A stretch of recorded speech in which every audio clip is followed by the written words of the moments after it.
kila unachokiona kwenye maisha yako katika ulimwengu wa mwili kimeanzia kwenye ulimwengu wa roho.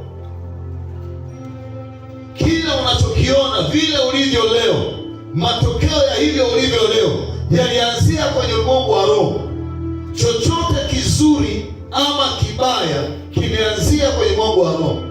Kwa kama ambavyo wezi wanaimba kwenye ulimwengu wa mwili wa kawaida, wanaweza kavamia nyumba ya fulani wakachukua vitu, wakaiba fedha, wakaiba thamani za ndani, redio, TV na kadhalika. Ndivyo ilivyo pia kwenye ulimwengu wa roho.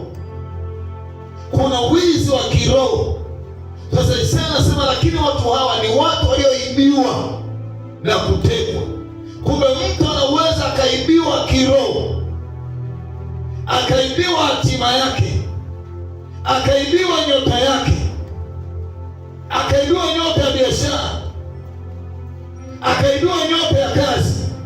Mtu huyu utashangaa anatembea barabarani, anatafuta kazi, ana apply, anaandika barua, lakini hawezi kupata kazi. Kwa nini? Kwa sababu alishaibiwa kwenye ulimwengu wa roho.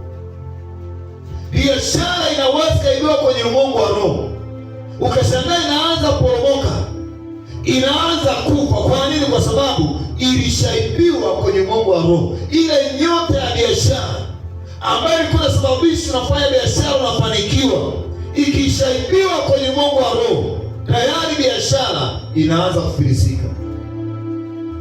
Kwa hiyo anasema, lakini watu hawa ni watu walioibiwa. Ndoa ya mtu inaweza kaibiwa katika ulimwengu wa roho. Kashangaa anaanza kuona migogoro ya ndoa. Walikuwa wanapendana, walikuwa wanaishi vizuri, lakini ghafla ikaanza migogoro kwenye ndoa. Kwa nini? Kwa sababu ilishaibiwa kwenye ulimwengu wa roho, ilishachukuliwa kwenye ulimwengu wa roho. Wachao wanaweza kaiba ndoa kwenye ulimwengu wa roho. Ghafla mwilini unaanza kuona migogoro, unaanza kuona vita, unaanza kuona kupishana, kupigana, kugombana. Unajiuliza, mbona tulianza vizuri? Mbona tulikuwa tunaitana majina mazuri? Nini kimetokea? Ni kwa sababu katika ulimwengu wa roho wachawi wameshaiba ile ndoa. Kwa unabaki na kiburi, japokuwa mnaishi pamoja, mnalala pamoja, lakini ile sio ndoa. Kwa nini? Kwa sababu ilishaibiwa kwenye ulimwengu wa roho. Kwa maadui wanaweza wakaiba chochote kwenye ulimwengu wa roho. Wanaweza kaiba afya ya mtu. Wakishaiba afya yako, tayari magonjwa yanaingia. Unaanza kushangaa familia inapatwa na magonjwa, changamoto za magonjwa zinaanza kuwa kubwa kwenye familia. Kwa nini? Kwa sababu walishaiba afya kwenye ulimwengu wa roho.